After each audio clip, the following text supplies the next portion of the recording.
toutes. Alors aujourd'hui, je vais vous parler du nettoyage des pinceaux. Vous êtes nombreux à me demander comment je nettoie mes pinceaux. Donc je vais vous dire comment je fais, tout simplement. La technique que j'ai trouvée la plus rapide et qui nettoie au mieux les pinceaux, quand on n'a pas forcément le temps ou l'envie. Évidemment, un pinceau, ça se lave au moins une fois par mois avec du savon. Donc ça peut être du savon de Marseille ou même du shampoing et à l'eau. Faut que vous fassiez attention quand vous nettoyez le pinceau. Surtout des pinceaux de qualité comme ceux-là qui sont des Make Up Forever. Il ne faut jamais mettre, c'est-à-dire les tremper d'eau et que l'eau puisse aller à l'intérieur. Parce que là, c'est là où il y a la colle. Et en fait, c'est comme ça que ça les abîme. Normalement, on reste vraiment en surface.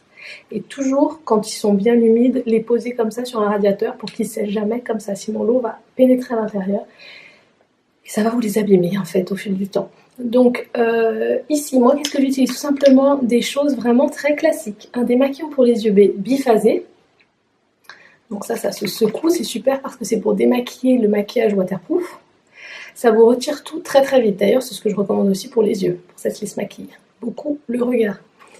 Je prends une lingette. Pourquoi une lingette? Parce qu'une lingette, c'est déjà humide. Donc tout simplement, la première lingette qui me tombe sous la main. Alors, je vais prendre ma lingette,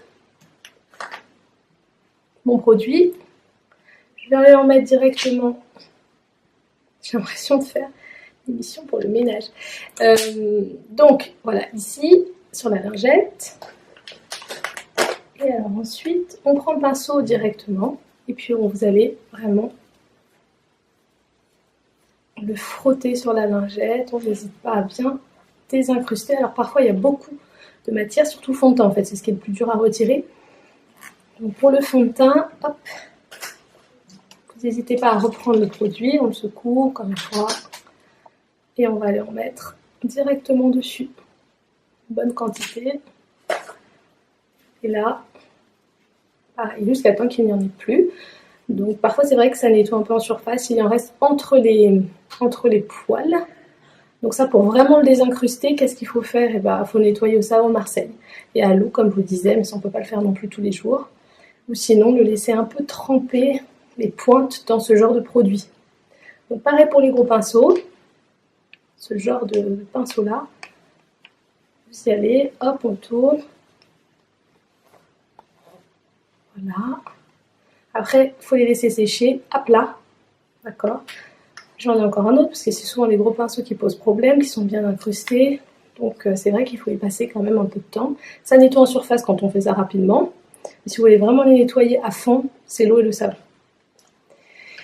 Qu'est-ce que je pourrais vous dire de plus sur les pinceaux? Non, je pense que j'ai fait le tour. Un pinceau, il faut en prendre soin. À partir du moment où l'eau s'est imprégnée, comme je vous disais, il perd ses poils. Et selon les marques que vous allez acheter, évidemment, il y en a qui vont perdre plus leurs poils. Par exemple, ceux-là, c'est vraiment des super pinceaux.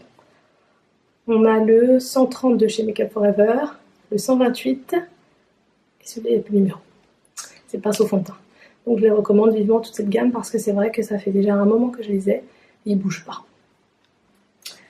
Voilà, si vous avez la moindre question ou commentaire, n'hésitez pas. Je vous embrasse et je vous dis à très vite.